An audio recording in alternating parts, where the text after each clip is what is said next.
Bonjour à tous, cette semaine je vous emmène sur le chantier de la rénovation des voûtes de la nef de la chapelle des Jésuites.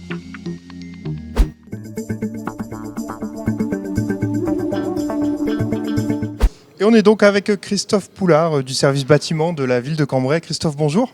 Bonjour Antoine. Alors Christophe, on est ici à 20 mètres de hauteur à peu près, dans la chapelle des Jésuites, un endroit qu'on ne voit pas tous les jours. Alors expliquez-nous, qu'est-ce qu'on fait ici ? Donc il y a un peu plus de 3 ans, Diablo, avec sa société de production, était venu occuper la salle pour y afficher des toiles peintes avec un décor qui était en rapport avec le jeu. Et dans l'accord qu'il y avait eu entre la ville et la société de production, il était convenu de retraiter le plafond une fois leur départ fait. Donc les toiles ont été retirées. On a décidé de monter cet échafaudage et de rénover donc les voûtes et les arches en pierre qui sont autour de ce plafond qui a été fait par Diablo. Donc oui, un accord qui avait été passé avec cette société. En fait, la société s'engageait à financer une partie de la rénovation. Donc la partie, ça a été le coup de feu qui a permis de lancer ce chantier que la ville avait bien en tête et que la ville souhaitait mener depuis quelques années déjà. Oui, tout à fait. C'est un lourd financement. La toiture avait été rénovée il y a une trentaine d'années lors de l'achat ou la récupération dans le patrimoine municipal de cette chapelle, donc fin des années 80. Et la toiture était étanche et hors fuite. On pouvait entreprendre cette rénovation. D'ailleurs, il y a une cinquantaine d'années, des plâtres avaient déjà été refaits. On le voit sur certaines photos et certaines vidéos. Mais les autres parties, elles se sont dégradées. Elles se sont démontées. Il ne faut pas oublier que ces plafonds ont plus de 300 ans et que depuis 300 ans, personne n'avait mis les mains sur les supports où on est tout près, en fait. Donc, voilà. Alors cette chapelle des Jésuites a gardé le nom chapelle des Jésuites, mais il faut savoir qu'elle appartient à la ville de Cambrai et c'est pas du tout une chapelle, c'est un lieu d'exposition en fait. Ah, tout à fait. Ça avait été désacralisé lors du changement de patrimoine. Donc, ça fait partie de notre patrimoine municipal et c'est l'utilisation que l'on en fait et l'utilisation que l'on doit y faire, c'est de la salle d'exposition. Alors ça fait partie de votre carte, de l'une de vos nombreuses cartes des salles à gérer. Je crois qu'il y en a plus de 200 dans la ville de Cambrai à gérer pour vous et pour votre service. Notre service gère 200 bâtiments environ. Ça va d'un local électrique au Palais des Grottes, au marché couvert, à l'hôtel de ville. Et dans les bâtiments un peu iconiques et un peu hors du commun, cette chapelle qui est quand même à de nombreux points remarquables. Bah c'est parfait Christophe, maintenant je vais retrouver Sébastien Cornaille qui va nous détailler le chantier. Merci Christophe. Et on est donc avec Sébastien Cornaille, conducteur de travaux au sein de MCCM. Sébastien, bonjour. Bonjour. Donc expliquez-nous, ça fait déjà un peu plus d'un mois depuis fin décembre que vous êtes ici sur le chantier. Expliquez-nous les différentes phases de ce chantier. Donc il y a eu l'installation des échafaudages qui s'est faite dans un premier temps. Ensuite, on a eu la phase découverte, qui était important finalement. Ensuite, on a découvert les enduits assez abîmés sur une bonne partie des voûtins qu'on voit juste là.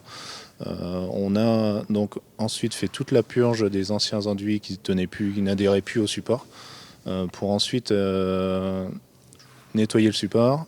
Et il y a l'opération également pour nettoyer les pierres qui elle, était fort empoussiérée et encrassée par le temps, par plein de choses.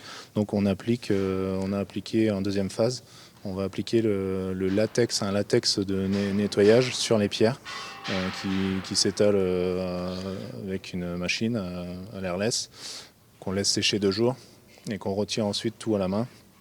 Ce latex permet de nettoyer la pierre sans altérer derrière, sans l'abîmer par des coups ou quoi que ce soit mécanique. Et ensuite, on retrouve la pierre d'origine qui est parfois tachée. On n'arrive pas à aller en profondeur. Et là, éventuellement, on y fera une patine sur la pierre.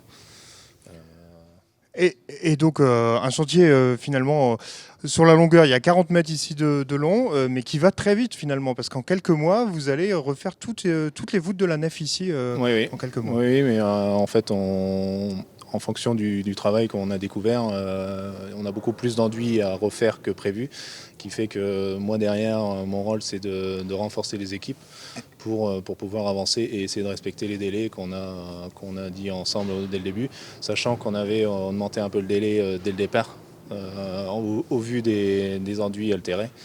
Et voilà, ouais, c'est... Et justement, la fin de chantier est prévue pour quand à peu près?